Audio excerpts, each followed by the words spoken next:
Alex Saab se enfrenta por primera vez cara a cara a la justicia norteamericana. En el día de hoy, en la Corte del Distrito Sur, se dio su primera audiencia de presentación donde se le leyeron los cargos y justamente fue escuchado, por lo menos confirmado su nombre y apellido desde el centro de detención por parte del juez John Sullivan. Se trató de una audiencia virtual. El juez sí se encontraba acá en el piso 9 de la Corte. Sin embargo, tanto Alex Saab como sus abogados defensores lo hicieron de manera virtual. Así también el personal de la Fiscalía y de otras instancias de la justicia norteamericana. En este caso, no solamente se leerían los cargos, sino que adicionalmente se podría explorar la posibilidad de una fianza. Sin embargo, la defensa de Alex Saab se negó a pedir esta fianza porque ellos aseguran que primero hay que resolver un asunto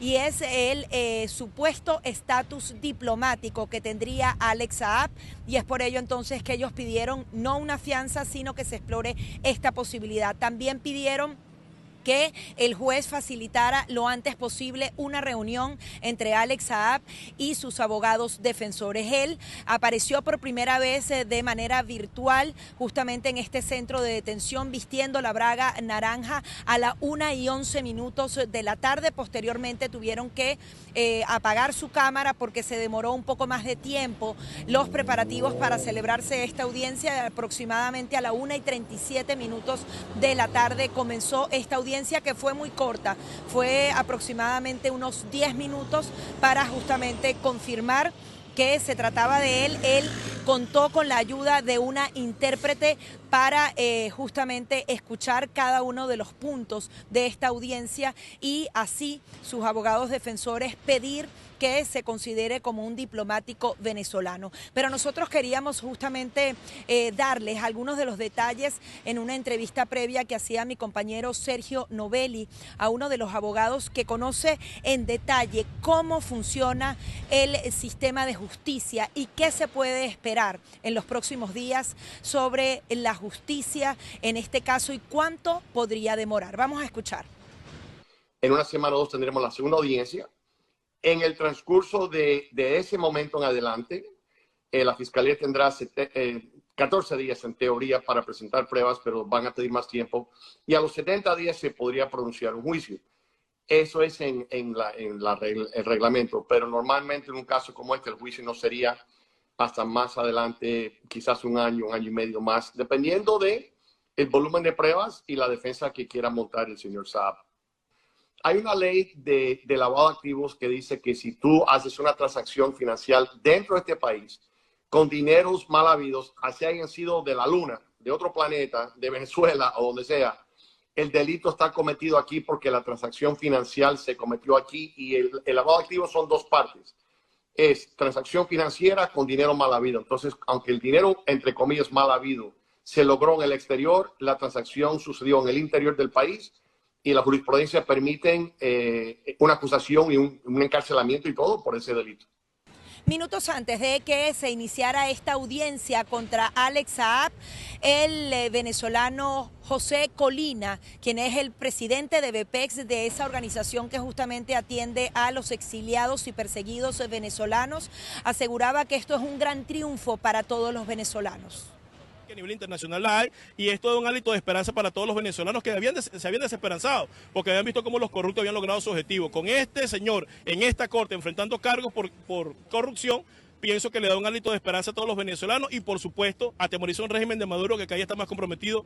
Será entonces el próximo 1 de noviembre cuando se celebre una nueva audiencia relacionada al caso de Alex Saab, en donde se podría estudiar la posibilidad de una fianza, aunque ya la Fiscalía ha recomendado al juez Sullivan que no se determine ningún tipo de fianza porque existe un peligro de fuga real, recordando justamente que él fue extraditado desde Cabo Verde y que se trató de un proceso bastante largo. Es entonces la información que les tenemos desde acá, desde la Corte del Distrito Sur de Florida, en donde por primera vez se enfrenta cara a cara a un juez, Alex Saab, luego de su extradición el pasado sábado. Con esto volvemos con más de la emisión central.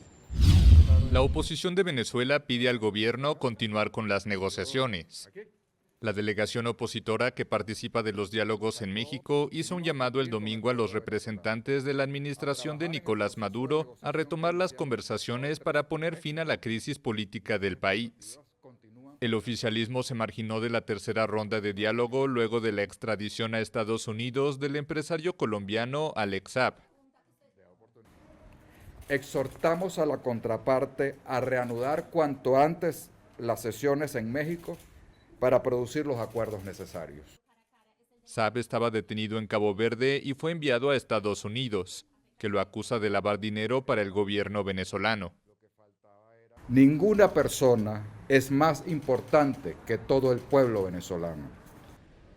El gobierno de Maduro califica la extradición de Saab como un secuestro de su embajador, pues el empresario recibió la nacionalidad venezolana y un título diplomático mientras estaba preso en Cabo Verde. Saab y su socio Álvaro Pulido, quien está prófugo, están acusados en Estados Unidos de dirigir una red que explotaba un sistema de subsidios alimentarios en Venezuela. Según Washington, transfirieron unos $350 millones fuera de Venezuela a cuentas que controlaban en Estados Unidos y otros países, y corren el riesgo de ser condenados a 20 años de prisión. La exfiscal general de Venezuela, Luisa Ortega, ha descrito a Saab como el principal testaferro de Maduro y su familia. López aseguró que la primera difamación por parte de Berti se dio cuando acusó a la oposición venezolana de haber robado la ayuda humanitaria, que debió pasar a Venezuela a través de Colombia en 2019. En aquel momento, Berti renunció a su cargo y ofreció una rueda de prensa en la que además enfatizó que no estaba de acuerdo con el accionar de la oposición.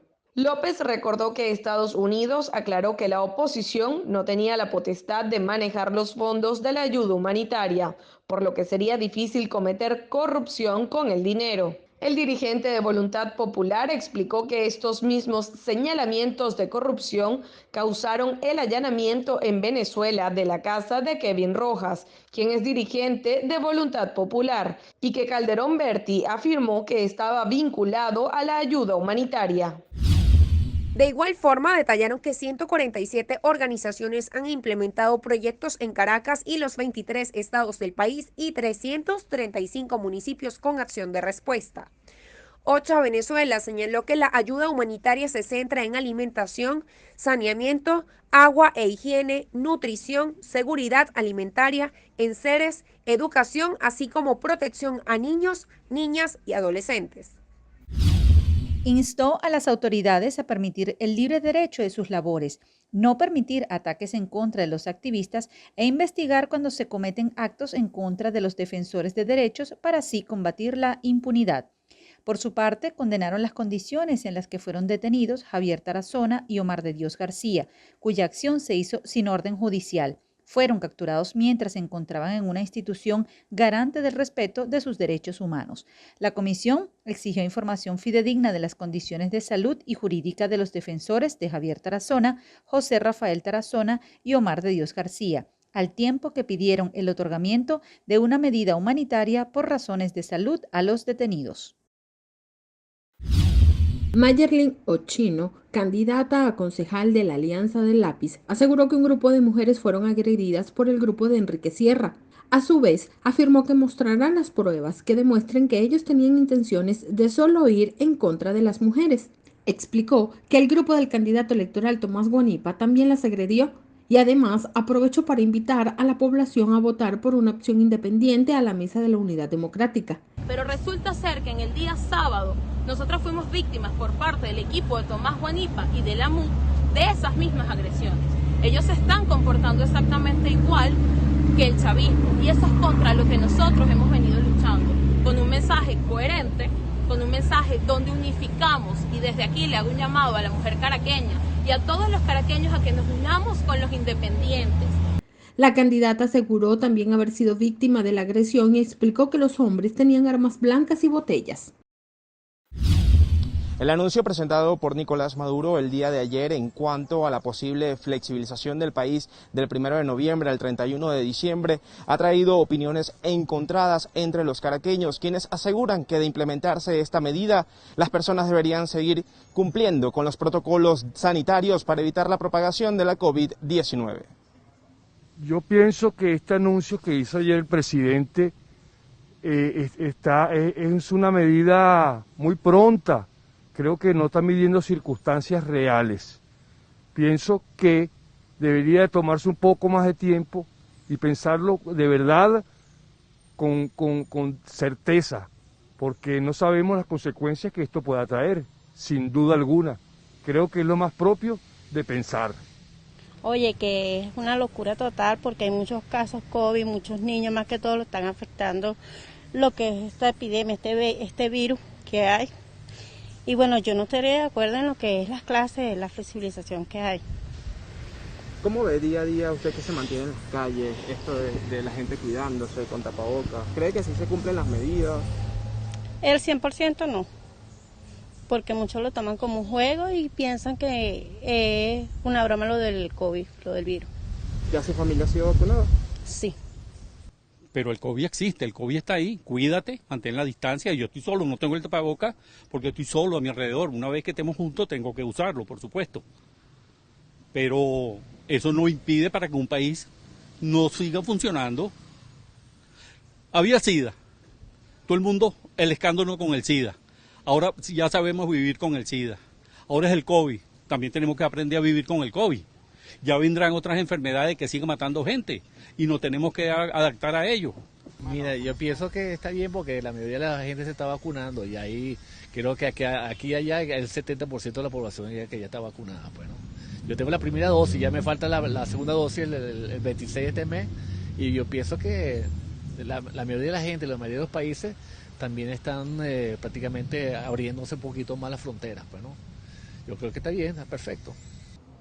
A pesar que Delcy Rodríguez ha referido que el país cuenta con los insumos para la inmunización de al menos 80% de la población, la Federación Médica Venezolana ha cuestionado estas cifras desde hace varias semanas. Desde la ciudad de Caracas, Venezuela, Luis Gabriel Patiño. Murió el exsecretario de Estado de Estados Unidos, Colin Powell. Su familia anunció el lunes en un comunicado que Powell, de 84 años, falleció debido a complicaciones del COVID-19. Powell fue el primer afroamericano en ocupar el puesto de jefe del Estado Mayor Conjunto, antes de convertirse en jefe de la diplomacia estadounidense durante el mandato del republicano George W. Bush.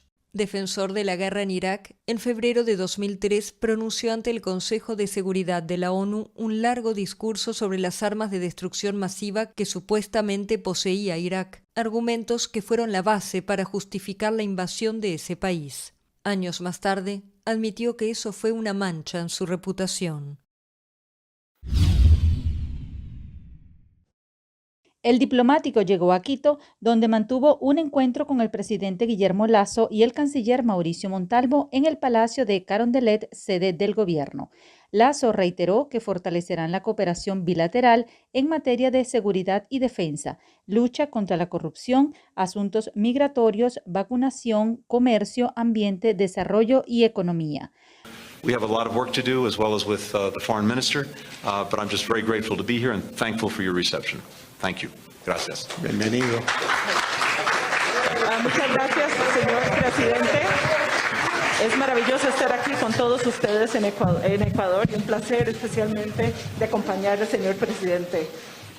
Le traigo los saludos más afectuosos de parte del presidente Biden.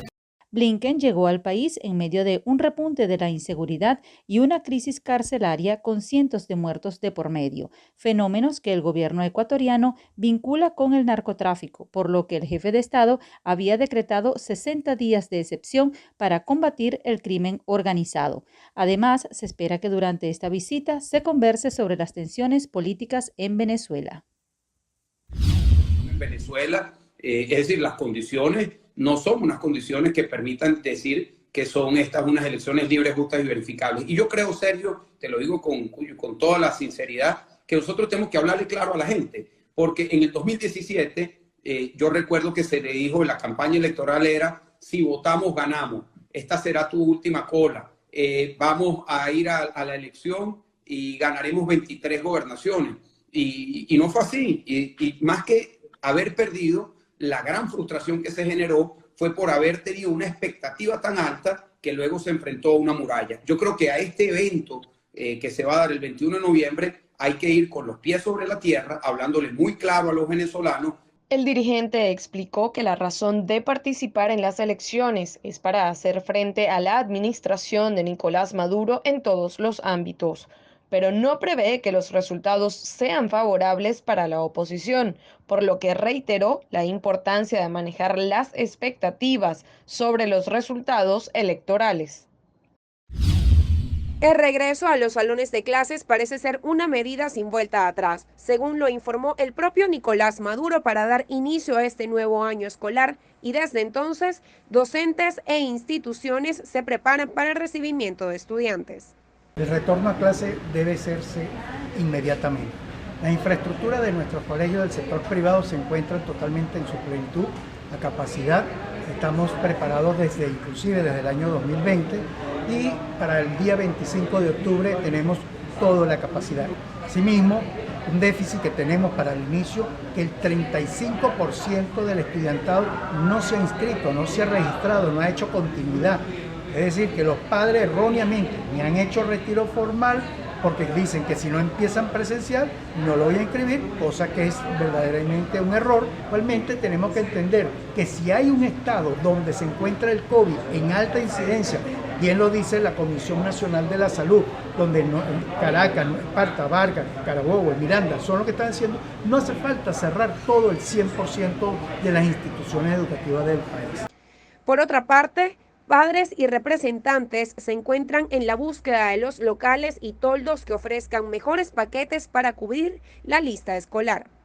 Desde las libretas las tenemos de 0,70 bolívares hasta $1. Tenemos promociones de 12 libretas por $10. Tenemos de las que cuestan $3, que son tipo tesis de 200 hojas, la tenemos en $3 y una promoción de 4 por 10. Que es lo que más se llevan las personas porque a todos nos piden cuadernos. Pues. Bueno, aquí tenemos varios combos que son las cosas básicas que te piden en preescolar, primaria. Un combo de primaria te cae en $15 con 5 libretas. Tengo un combo de 18, tengo un combo de 15 y tengo un combo muy básico que te salen $5. Te trae lo básico, lo que te piden en cualquier lista, pues. Te trae una libreta empastada, 2 cuadernos, una caja de lápiz, una caja de creyones de 12. Te trae una borra, un sacapunto, una regla y te cuesta $5. Desde entonces, representantes se encuentran a la carrera por conseguir la mayor cantidad de útiles escolares al menor costo posible. Aproximadamente de $60 a $80 he gastado. ¿Y qué has comprado? Bueno, la lista escolar, un bolso, franela, lo que es el uniforme y bueno, los cuadernos, todo. Pues. Directivos y docentes esperan con el mayor optimismo un retorno a la normalidad en este contexto pandémico con la esperanza de que los números por contagios y el cumplimiento de medidas de bioseguridad se cumplan a total cabalidad. Solamente en el 2019 se diagnosticaron con cáncer de mama alrededor de 7.093 mujeres en Venezuela y se registraron 2.819 decesos, según el último comunicado emitido por la Sociedad Anticancerosa de Venezuela. En el comunicado, el cáncer de mama causa la muerte de 6,9% de las mujeres que lo padecen. El cáncer de mama es la tercera causa de muerte en el país con respecto al resto de las variantes de la enfermedad. Por su parte, la crisis de salud que sufre el país reduce la posibilidad que tienen las pacientes de curarse, debido a que los medicamentos tienen precios elevados y además existe una profunda escasez de medicinas. En algunos casos, las organizaciones no gubernamentales hacen lo necesario para conseguir el tratamiento gratis a quienes lo padecen. Por su parte, la mamografía es el examen más común para detectar este tipo de enfermedad en el país. Pero también existe la termografía, que es un procedimiento en el que se usa una cámara especial que detecta el calor para registrar la temperatura de la piel que cubre las mamas. Este estudio no es tan frecuente en Venezuela y solo se practican en instituciones privadas. Personalidades venezolanas han mostrado su apoyo en la lucha contra el cáncer de mama, como la actriz Tania Sarabia, quien reafirmó que ella es sobreviviente de esta enfermedad, por lo que enfatizó la importancia de hacer los exámenes. María Corina Machado, dirigente de Vente Venezuela, también se unió al llamado e instó a las mujeres a tener un diagnóstico preventivo. Otra historia de superación fue contada por la periodista Margarita Toledo, quien explicó que es sobreviviente del cáncer y enfatizó la importancia de obtener buena atención médica. No solo las mujeres se unieron al llamado, también lo hizo Emilio Graterón, dirigente de Voluntad Popular, quien mostró su apoyo a la lucha que tuvo Margarita Toledo con esta enfermedad.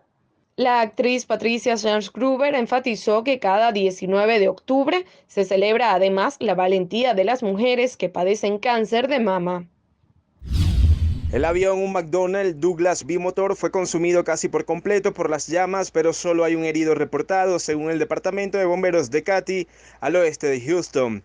Antes del accidente, las personas que iban a bordo asistirían por la noche al juego de béisbol entre los Astros de Houston y los Medias Rojas de Boston. Tim Gibson, director de los servicios de emergencia del condado de Waller Harris, dijo que estaban aturdidos, pero salieron por sí mismos de la aeronave. Me gustaría comenzar diciendo que este es un buen día. En realidad es un día de celebración para muchos. Y déjenme explicarles por qué. Hoy el Departamento de Seguridad Pública de Texas, la oficina del sheriff del condado de Ware, fueron llamados a la escena de un accidente aéreo aquí mismo en el condado. Una vez llegamos a la escena, por supuesto, observamos el accidente y se nos informó que todas las personas a bordo del avión, los 18 pasajeros y los 13 miembros de la tripulación sobrevivieron. En este momento estamos recibiendo informes de que 2 personas fueron llevadas al hospital por lesiones. El avión intentó despegar, pero las condiciones aquí, en el aeropuerto ejecutivo en Houston, no permitieron que pudiera tomar vuelo. El avión chocó contra una cerca.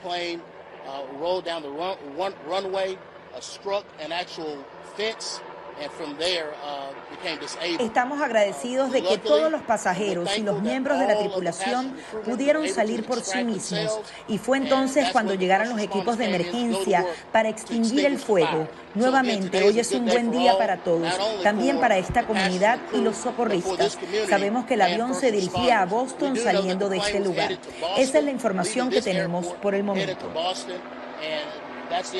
Vivanco hizo responsable de la integridad de la población a los cuerpos de seguridad, funcionarios del gobierno, incluidos a los fiscales, por la represión a la oposición en la isla. El representante de Human Rights Watch describió algunos de los testimonios de los presos políticos que aseguran haber sido torturados. Vivanco enfatizó que se han violado los derechos a un juicio justo, al tiempo que se torturaba y humillaba a los detenidos. A su vez, explicó que se les niega el derecho a la defensa, mientras que el gobierno cubano ha informado que ya se han procesado a 67 personas detenidas en protestas antigubernamentales. Durante su detención, la mantuvieron incomunicada y la despertaban a la medianoche para interrogarla en su celda y la obligaban a gritar: ¡Viva Fidel! ¡Viva la revolución! Cuando María Cristina se negó, la enviaron por 24 horas a lo que ella describe como una celda de castigo, oscura, sin agua y sin servicios sanitarios. Al menos 43 personas murieron por las fuertes lluvias que azotan desde el pasado fin de semana 2 regiones del sur y norte de India, a donde se han desplazado varios equipos de socorro para reforzar las labores de evacuación.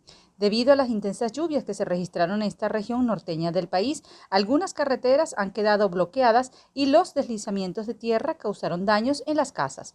Por su parte, la Fuerza Nacional de Respuesta a Desastres se ha desplazado a las zonas más afectadas para reforzar las operaciones de evacuación y rescate.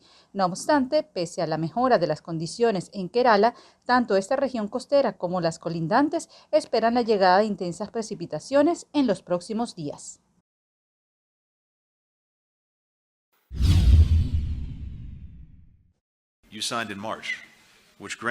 Ustedes firmaron en marzo el Estatuto de Protección Temporal o TPS, que otorga 10 años a los venezolanos en Colombia y fomenta su integración social y económica.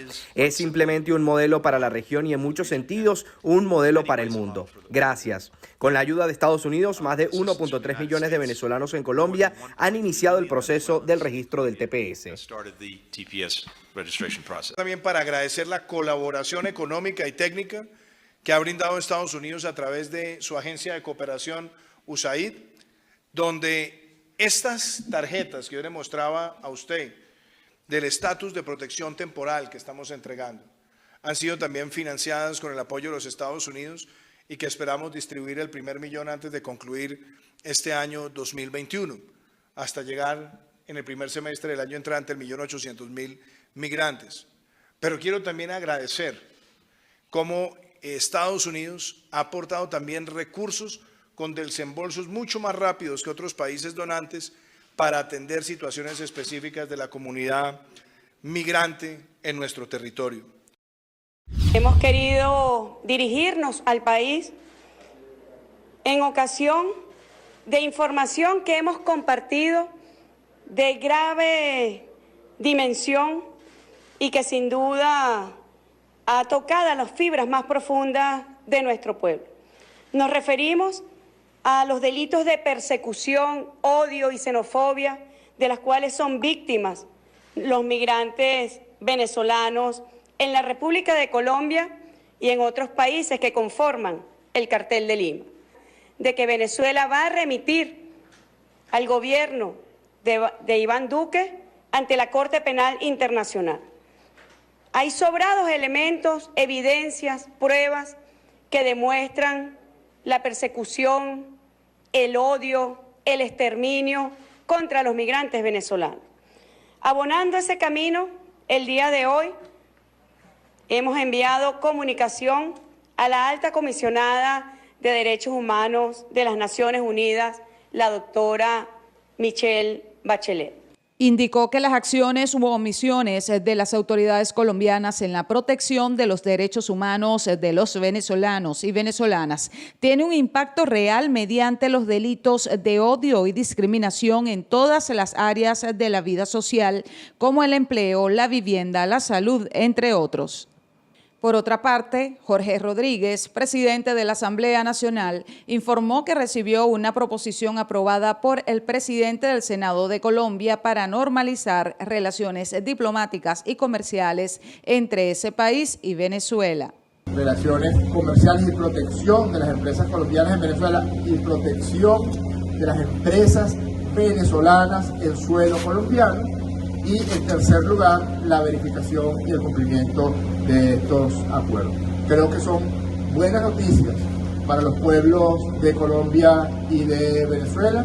En la misiva del Senado colombiano destaca que aprobó la creación de una comisión bilateral entre ambos parlamentos para concretar el restablecimiento de relaciones entre países. Capriles Radonsky insistió en la necesidad de participar en los comicios de cara al futuro político de la nación, pues considera que por esta vía se abonará el camino para la resolución de otros problemas. Que hay que hacer uso de nuestro derecho.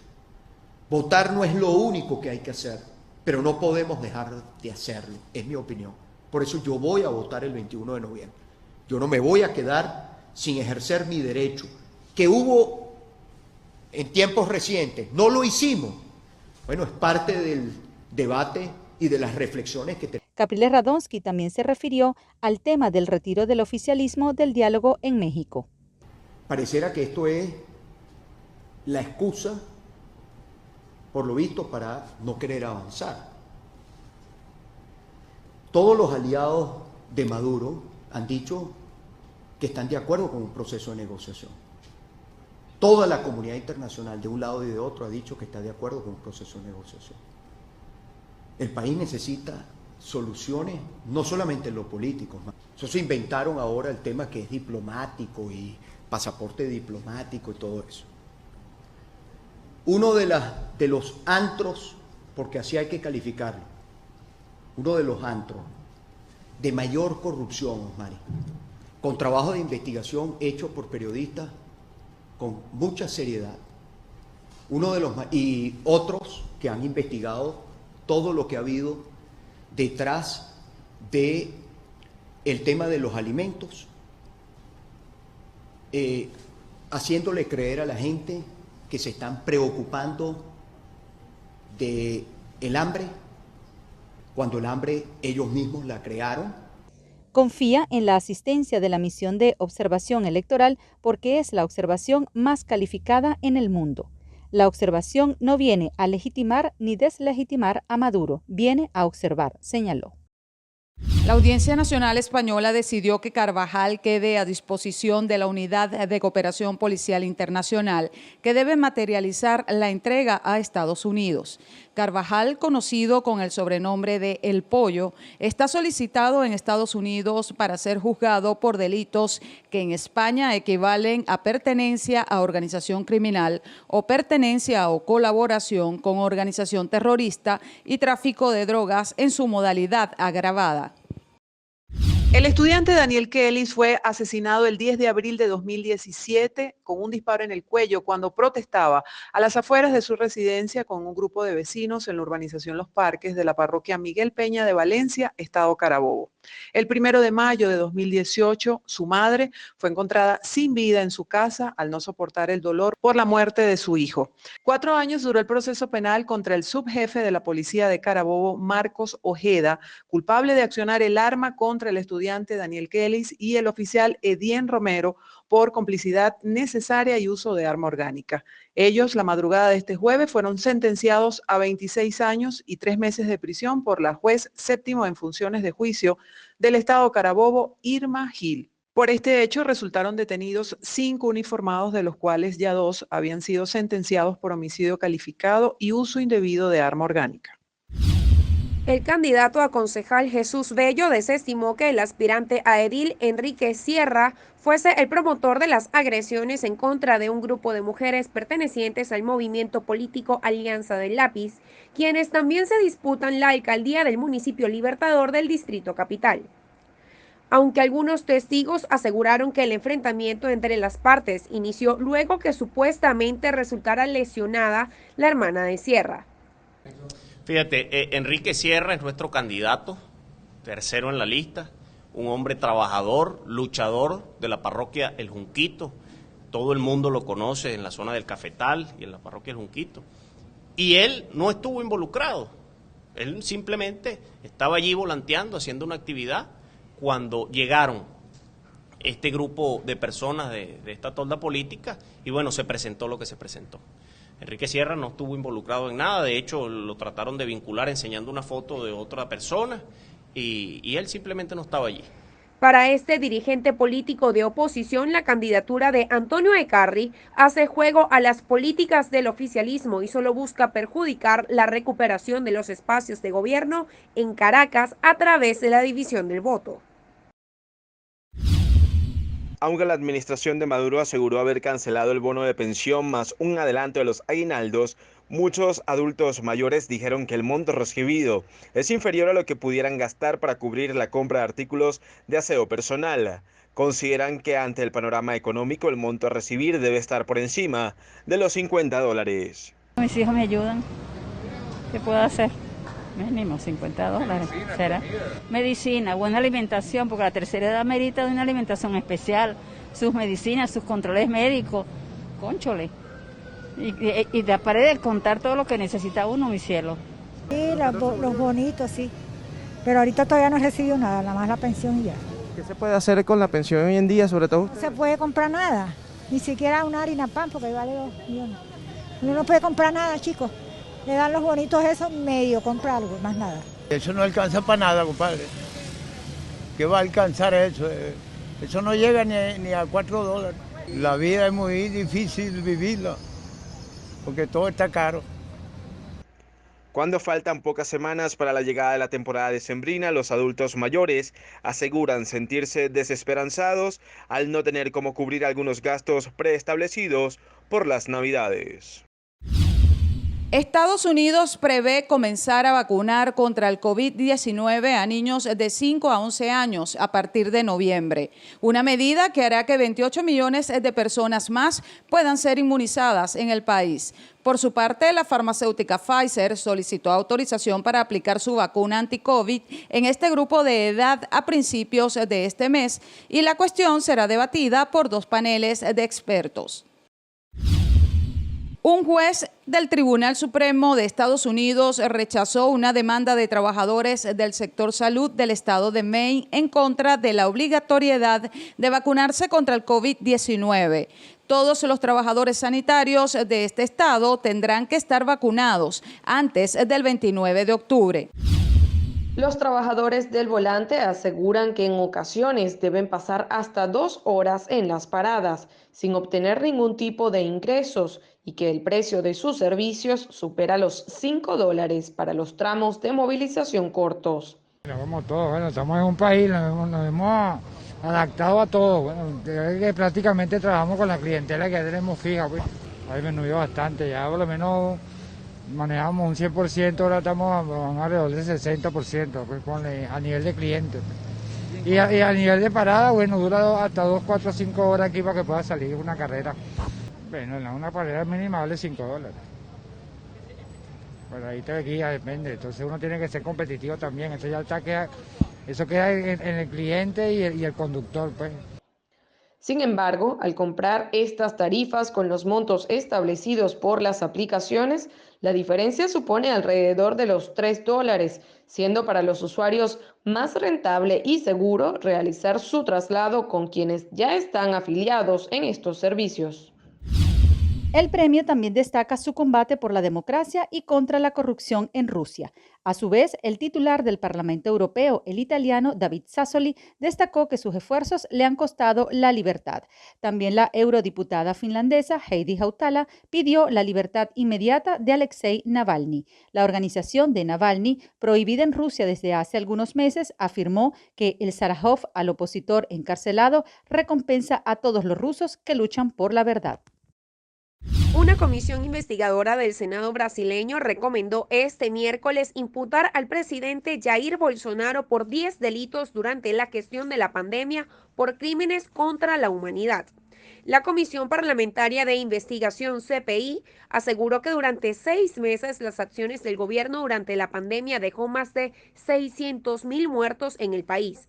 El relator de la Comisión Parlamentaria de Investigación concluyó que el gobierno federal expuso deliberadamente a la población a riesgo concreto de infección en masa, por lo que pidió la inculpación de Bolsonaro y de otras 67 personas, incluyendo varios ministros y exministros y 3 de los hijos del mandatario.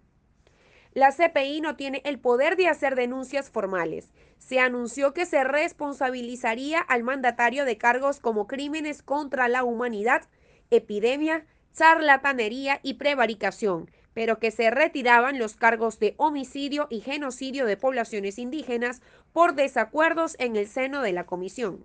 Además de un deliberado retraso en la compra de vacunas, se comprobó la existencia de un gabinete paralelo, la intención de inmunizar a la población mediante el contagio natural, se dio prioridad a un tratamiento precoz sin amparo científico y la desestimaron las medidas no farmacológicas como uso de mascarilla y distanciamiento, añade en sus conclusiones el senador opositor Renan Calheiros, responsable de la elaboración del informe. Desde la ONG Programa Venezolano de Educación, Acción en Derechos Humanos, PROVEA, se calificó de ecocidio el planteamiento de Maduro e instaron a los caraqueños a no permitir que esto se cumpla.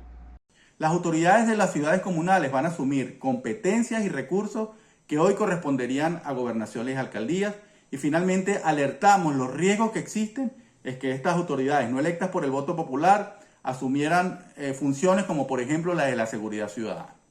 Tenemos el posible impacto socioambiental en lo que es el principal pulmón vegetal de Caracas. Hoy no existen políticas públicas de preservación del Parque Nacional como un área protegida y son evidentes los signos de deforestación dentro de sus linderos. Por otro lado, se ha debilitado la capacidad y la autoridad de INPARQUES como un ente regulador y como un ente garante de esa área. Además, hay una tolerancia frente a los deportes extremos de alto impacto, la promoción del turismo de lujo, la inseguridad para visitantes y excursionistas y la tala y la caza de fauna silvestre de manera indiscriminada. Bueno, todas estas situaciones se van a agravar con la aprobación de esta figura de ciudad comunal. Asimismo, Alejandro Luis, gerente general de la Fundación Tierra Viva, instó al gobierno nacional a respetar y cumplir con la responsabilidad de hacer valer las leyes que protegen estos espacios, ya que hay actividades que no se pueden realizar allí.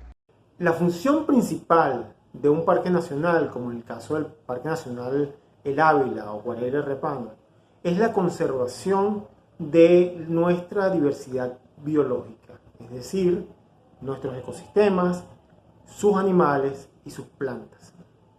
Plantear la construcción o la ampliación de una ciudad comunal evidentemente va en contra de los fines para los cuales fue creado el parque y también es violatoria de las leyes que rigen la administración de ese parque.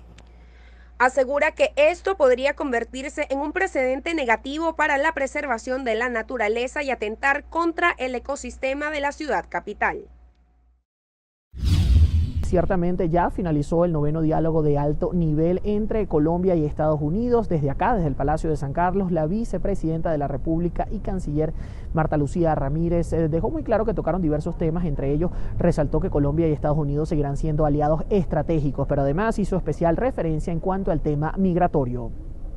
Sabemos que Estados Unidos no tiene una capacidad infinita para recibir todos los años 80.000, 100.000, 200.000 migrantes, y por esa razón ayer con el presidente explicamos claramente ese compromiso que tenemos. Por su parte, el secretario de Estado de Estados Unidos aseguró que las relaciones entre ambas naciones son independientes a los temas partidistas. E igualmente se refirió al tema de la migración.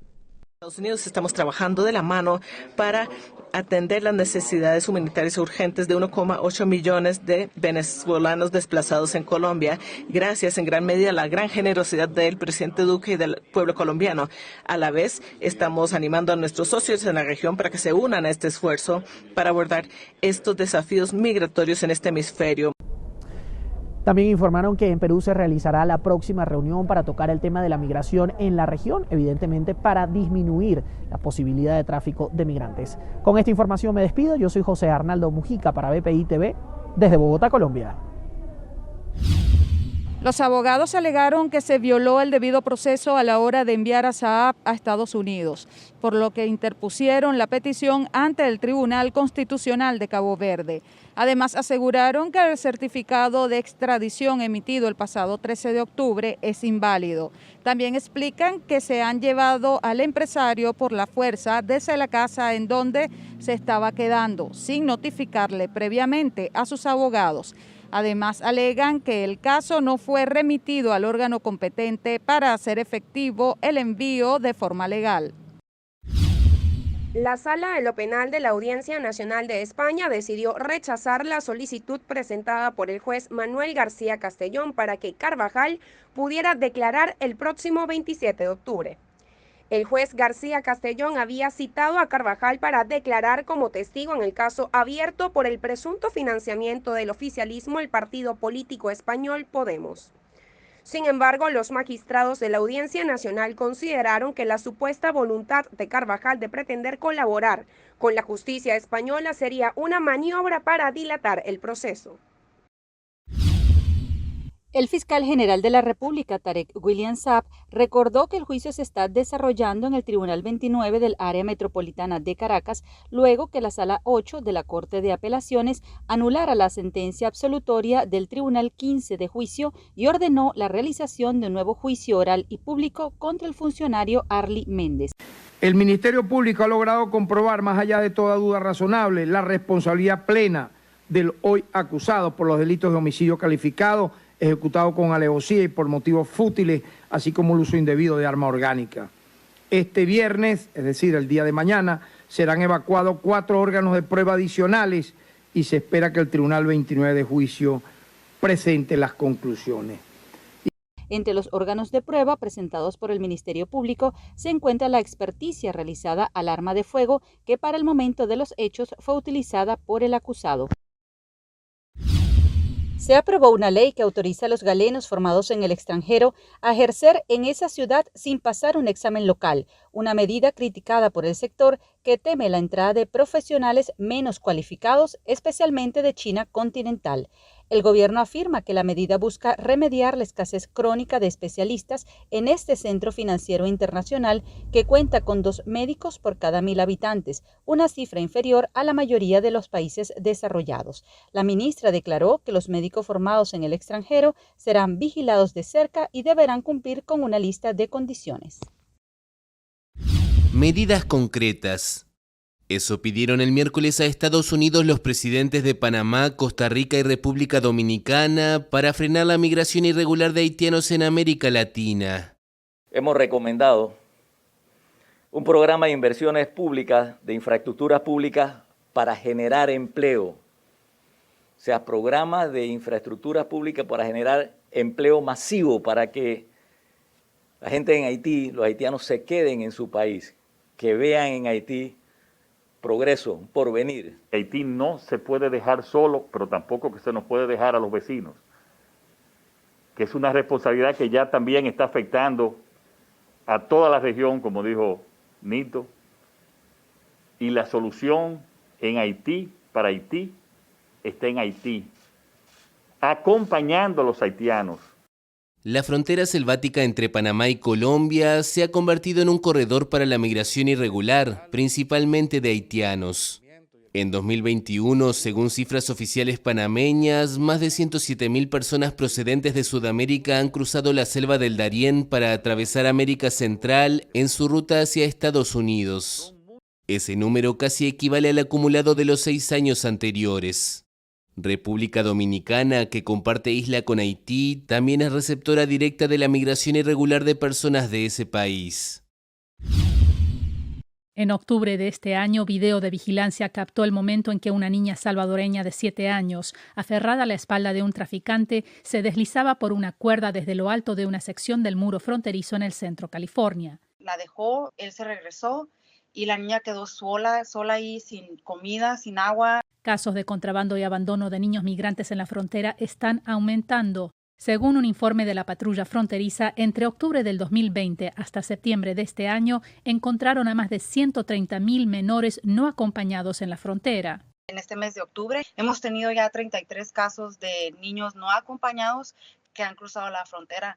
Algunos ejemplos: el 12 de octubre, agentes en Yuma, Arizona, encontraron a 2 hermanitas hondureñas de 4 y 6 años deambulando cerca de una represa con una nota pidiendo que contactaran a su tía. Funcionarios consulares dicen que están tratando de contactar a los padres en Honduras y que las niñas fueron trasladadas a una casa hogar en Virginia.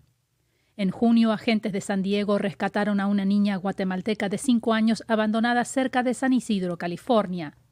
A fines de marzo, imágenes de 2 hermanitas ecuatorianas de 3 y 5 años arrojadas desde una sección del muro en Nuevo México causaron conmoción. Claro que los afecta. No les gusta mirar a un niño solo en el desierto que viene cruzando el muro y tratamos de cuidar a esos niños y agarrarles ayuda. Pero sobre todo quieren enfatizar que colocar a niños en manos de traficantes es ponerlos en peligro. Verónica Villafañe, Voz de América, Los Ángeles. Corea del Sur lanzó su primer cohete espacial de fabricación nacional, pero fracasó en su objetivo de poner en órbita un cargamento de 1.5 toneladas, significando un revés en las aspiraciones de avance del país en la carrera espacial. El vehículo coreano de lanzamiento espacial 2, llamado Nuri, despegó desde la estación de lanzamiento de Gujen, dejando atrás una gran llamarada y provocando aplausos y festejos en el centro de control. Las 3 etapas del lanzamiento funcionaron correctamente, elevando el cohete hasta 700 kilómetros de altura. También se separó con éxito la carga útil de 1.5 toneladas, declaró el presidente surcoreano Moon Jae-in en el centro de control. Además, indicó que realizará otro intento en mayo próximo.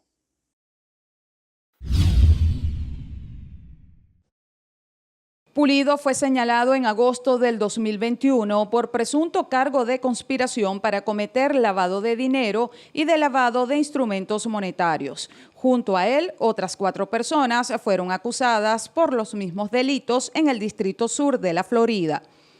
Estados Unidos vinculó a Pulido con el presunto mal manejo del dinero invertido en las cajas de alimento en Venezuela, los cuales estarían siendo entregadas con sobreprecio. Recordemos que esta misma semana Alex Saab fue presentado ante la justicia estadounidense por los mismos cargos. El empresario había sido detenido en Cabo Verde, en donde permaneció hasta que se hizo efectiva su extradición al país norteamericano. La justicia española tomó la decisión debido a un error procesal apenas 2 días después de que la Audiencia Nacional ordenara su entrega inmediata a las autoridades estadounidenses que lo buscan por presunto narcotráfico. El propio tribunal frenó esa posibilidad.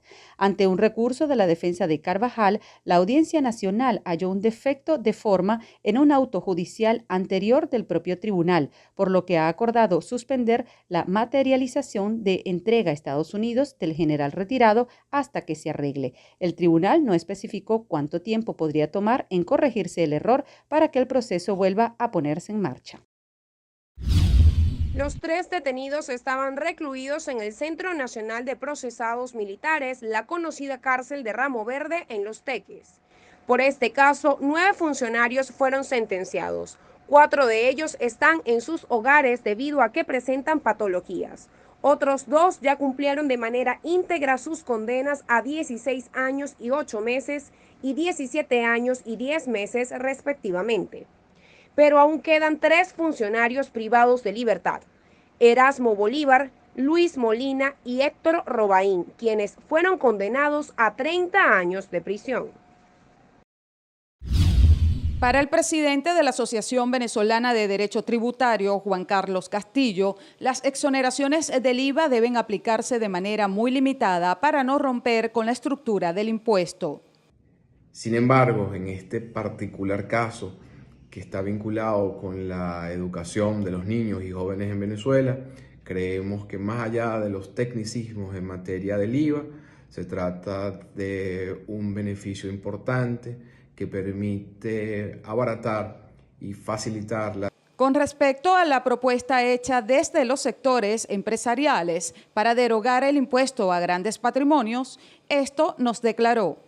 Nosotros suscribimos esta petición de derogatoria, más allá del carácter inconstitucional de este tributo, en razón del órgano que lo dictó, la denominada Asamblea Nacional Constituyente. Se trata de un impuesto injusto y poco ético, tomando en consideración el contexto de devastación económica que atraviesa el país. En este sentido, se está obligando a pagar a los sujetos pasivos especiales un tributo en función del valor que pueda tener sus activos, sin tomar en cuenta si ese empresario tiene o no una utilidad, una ganancia, una renta. Es decir, que un contribuyente pudiese estar pagando este tributo aunque sus números estén en rojo. Calificó este instrumento criticable, ya que no hay normas para valorar los activos, lo cual genera inseguridades y falta de certeza. Venezuela encara un estancamiento educativo. Venezuela está raspada. Cuando digo raspada es que no llegamos ni siquiera a los 10 puntos de la nota mínima probatoria. 9,33 sobre 20 puntos. niños. La Universidad Católica Andrés Bello elaboró una evaluación en línea para medir los conocimientos de los estudiantes venezolanos. Esta prueba reveló que la mayoría de quienes están en secundaria no tienen las competencias mínimas que se deben manejar en estudios de ese nivel. Colocar el acento en las agudas, graves y esdrújulas sin tener la chuleta, no lo sacan. La ubicación de las comas y los puntos para cerrar ideas. En una escala de 20 puntos, el promedio de los alumnos en matemática fue de 8.92, en habilidad verbal 11.42 y en ciencias naturales 8.30. No hay posibilidad de establecer que los bachilleres venezolanos, los jóvenes de educación media de este país, tengan el acercamiento o la aproximación al conocimiento científico, porque si estoy mal en ciencias naturales, yo no puedo pasar del pensamiento racional al pensamiento hipotético. La encuesta de condiciones de vida en COVID, que también es publicada por la UCAP, detalla que 4 de cada 10 adolescentes de entre 12 y 17 años presenta un rezago escolar de leve a severo. Volvemos otra vez a tener un país muy parecido a lo que era el sistema educativo venezolano en los años 40. El panorama en primaria es menos grave, pero igual mantiene preocupados a los maestros. Que nos vamos a enfrentar a grandes debilidades en lectura, en escritura, en las operaciones matemáticas, y eso nos preocupa cómo vienen los niños. Estamos preparándonos en este momento para atacar esas debilidades, para que tengan un primer lapso de nivelación. De acuerdo con expertos, a los más pequeños, ingresar tarde al sistema educativo les ha impactado el desarrollo social y verbal. ¿Por qué? Porque cuando el niño está en casa, papá y mamá interpretan todas las señales de lo que el niño va haciendo. El niño señala un lugar y los papás ya saben qué quiere. Cuando el niño va a la escuela, se ve en la obligación de aprender a comunicarse. Mientras tanto, el gobierno informó que un par de semanas antes del inicio de las actividades escolares, se hicieron talleres con docentes tanto en materia pedagógica como para evitar la expansión del coronavirus. Y preparar toda la metodología para recibir a los niños bajo toda la normativa del elemento de cuidar al niño, cuidar a la niña, cuidar al joven. Un informe del Banco Mundial presentado en marzo de este año alertó que el tiempo sin clases debido a la pandemia ha provocado que 7 de cada 10 estudiantes en Latinoamérica no sean capaces de comprender adecuadamente un texto de extensión moderada. En tiempos de cuarentena, la educación en línea no estuvo al alcance de todos los alumnos venezolanos. Según la encuesta de condiciones de vida 2021, un 45% de las familias confesó que debió trasladarse hasta el colegio para imprimir o copiar en cuadernos las asignaciones ante la falta de internet en el hogar. Adriana Núñez Rabascal, Venezuela 360, Voz de América, Caracas. Venezuela comenzará la vacunación contra el COVID-19 para niños mayores de 12 años. El presidente Nicolás Maduro dijo el jueves que la inmunización de menores comenzará a la par del regreso a clases la próxima semana. Empiezan las clases el lunes y empezamos a vacunar a los niños, pues, a los crecientes. Antes llamados adolescentes, ahora son los crecientes. Y jóvenes. Y con el sueño de empezar muy pronto a vacunar niños mayores de 3 años. Maduro no precisó qué vacuna será aplicada a esta población. El anuncio fue realizado tras una reunión con el viceprimer ministro de Cuba, Ricardo Cabrizas. Venezuela recibirá este año 16 millones de vacunas cubanas Abdala, cuyo esquema de inmunización requiere 3 dosis. El país petrolero inició en febrero pasado su campaña de vacunación empleando los fármacos ruso Sputnik V y el chino Sinopharm. Según el gobierno, se ha vacunado al 56% de la población y la meta es proteger al 70%. El hecho ocurrió en una fábrica de polvo de la empresa Rasyad, donde se produjo una explosión e incendio y como consecuencia se determinó que hubo 17 víctimas, 15 de ellas fallecieron y 2 están heridas. El incendio fue extinguido y la fábrica quedó completamente destruida. Un grupo de expertos se trasladó hasta el lugar para verificar el cumplimiento del nivel de seguridad industrial de la fábrica en lo que se refiere a la manipulación de la producción de materiales peligrosos. En la investigación se está evaluando varias versiones de las causas de la explosión. En la planta se habían detectado en una inspección previa en el mes de junio una serie de evaluaciones de las normas, como en el almacenamiento de materiales explosivos o la eliminación correcta de restos de pólvora en el suelo, entre otros. La Secretaría General de Comunicación de la Presidencia fue la encargada de ofrecer la información. La investigación periodística denominada Pandora Papers señala que Lazo controló 14 sociedades offshore, la mayoría con sede en Panamá. Las mismas fueron cerradas luego de que el exmandatario Rafael Correa lograra la aprobación de una ley en 2017 que prohíbe a los aspirantes presidenciales tener empresas en paraísos fiscales. El presidente se defiende argumentando que tuvo inversiones legítimas en otros países, pero que se deshizo de ellas para ser candidato en los comicios que ganó este año. Por lo tanto, asegura que no ha incumplido la ley. A su vez, alertaron que debido a la decisión de Estados Unidos se podrían deteriorar las relaciones bilaterales. Las afirmaciones de China se dieron luego de que Joe Biden, presidente estadounidense, fuese interrogado sobre la posibilidad de una intervención militar para socorrer a Taiwán, mientras que el presidente demócrata respondió de manera afirmativa. Estados Unidos rebajó la tensión con China respecto a Taiwán al asegurar que su posición sobre la isla no sufrió modificaciones a pesar de haber afirmado la víspera que la defendería en caso de agresión de Pekín. China había amenazado con usar la fuerza en caso de que Taipei declare formalmente su independencia.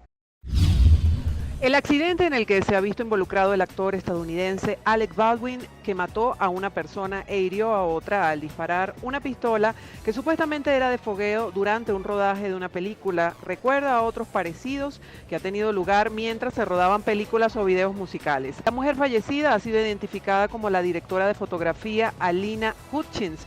Los disparos también hirieron al director del film, Joel Souza, que fue trasladado a la unidad de cuidados intensivos.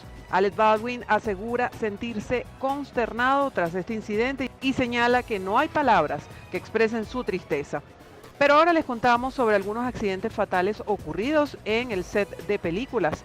Aparte del de Baldwin, el caso más conocido es el de Brandon Lee, modelo y actor estadounidense de artes marciales e hijo de Linda Emery y del famoso artista de artes marciales Bruce Lee, quien falleció el 31 de marzo de 1993 a los 28 años de edad durante el rodaje de la película El Cuervo, tras recibir una bala de calibre 11 milímetros en lugar de un cartucho de fogueo. En enero de 2017, otro joven actor de 28 años, Joan Offner, murió tras recibir un disparo en el pecho mientras grababa un video musical de hip hop en un bar de Brisbane, Queensland, Australia. El actor británico Roy Kinnear, de 54 años de edad, también murió de un paro cardíaco en septiembre de 1988, horas después de sufrir un accidente al caer del caballo y romperse la pelvis mientras rodaba en Toledo, España, unos planos de la película El regreso de los mosqueteros.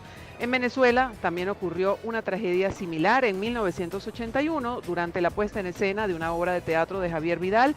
Su protagonista, Juli Restifo, disparó un arma de utilería que debía estar vacía, pero en su interior tenía por alguna razón una barra de hierro. El actor Marco Antonio Etegui resultó mortalmente herido.